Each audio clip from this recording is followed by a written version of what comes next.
With July 4th now behind us, today we're taking a closer look at the retail and grocery market segments and how inflation and the changing seasons are affecting them. For that, I want to bring in our panel. We've got Rob Dongoski, Global Lead Food and Agribusiness.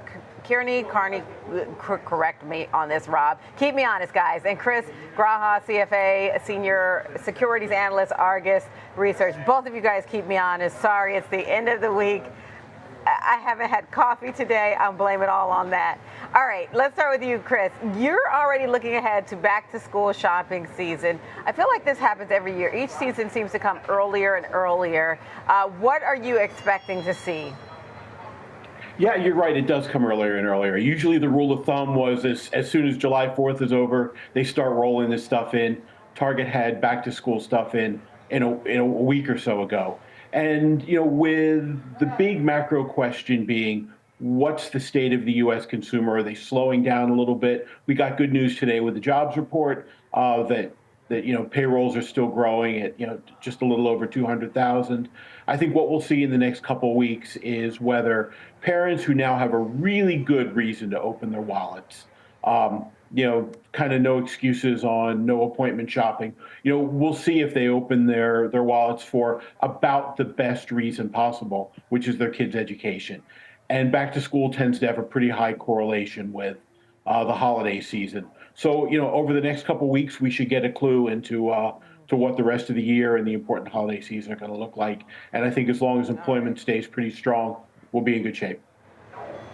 All right. Chris, apologies on my mispronunciation of your last name, Graja. All right, Rob, you crunched the numbers. You found grocery prices have seen around a 25% increase over the past few years. How do you think consumers, or actually for that matter, retailers, are adjusting? Yeah, there's a couple things going on. I mean, roughly 25%. It depends on the category. We've seen, huge rise at times in eggs and poultry. We've got some issues going on right now in the cocoa markets. Seen prices there go up as much as 500%. They've come back down. So I think everyone's kind of readjusting to what is the new normal. The example of cocoa being up 500%, but now it's down to only 200%. But it looks like that's probably where it's going to stay for a while.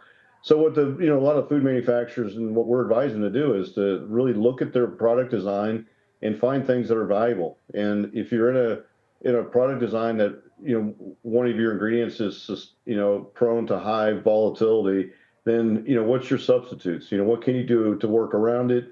Can you prioritize that? And how do you control those commodity costs going forward? So there's a lot of different levers still to be pulled, but I think we're going to start to see some things kind of moderate here as some of the commodity prices are stabilizing.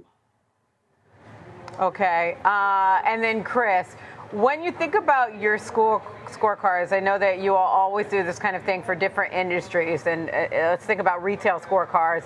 And when you're thinking from back to school through the holidays, what are you looking for as you build out these scorecards?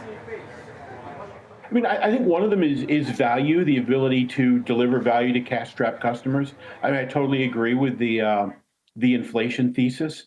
One of the things Walmart's been very successful in doing is getting shoppers who make more than $100,000 a year, which shows you that everybody is trying to save money and concerned about inflation. And then the next thing I think we'll be looking for is whether there's a change in the trend a little bit that moves investors' focus from the focus on food and staples to a little bit more discretionary spending.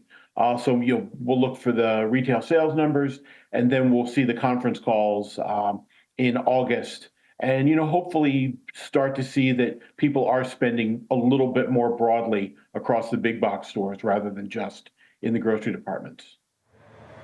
And then, Rob, let's kind of stick with the grocery department, though. When you think about kind of the persistent inflation that we've seen you've seen some companies kind of roll back prices. Excuse me, I don't mean to use the Walmart term for it. But what food or grocery items have been the stickiest in terms of pricing? Yeah, I mean, I think part of it is consumers are going to continue to trend towards fresh ingredients. We've seen, vegetable produce, those prices hold pretty stable, and they're, right in line with the other categories. But I think the shift in spending is what to watch for. And as consumers continue to go down the path of more fresh ingredients, more shopping at the perimeter of the store, candidly, and less in the center, what's that going to mean for the retailers? What's that going to mean for trade promotions and so forth? The other aspect is a lot of the foods that are sitting in the center of the store, for those consumers that are going to more online or click and collect shopping, what does that mean for overall spend? And can the retailers and the manufacturers get some of that spend out of the system that wouldn't be valued by an online shopper? Whether that means promotions or displays or things like that. So I think there's more collaboration right now than we've seen probably before between the manufacturers and the retailers. The whole focus is on consumer value. All right, Rob Dongoski of Kearney and Chris Graja, Argus Research. Thank you both for joining us for our panel this afternoon.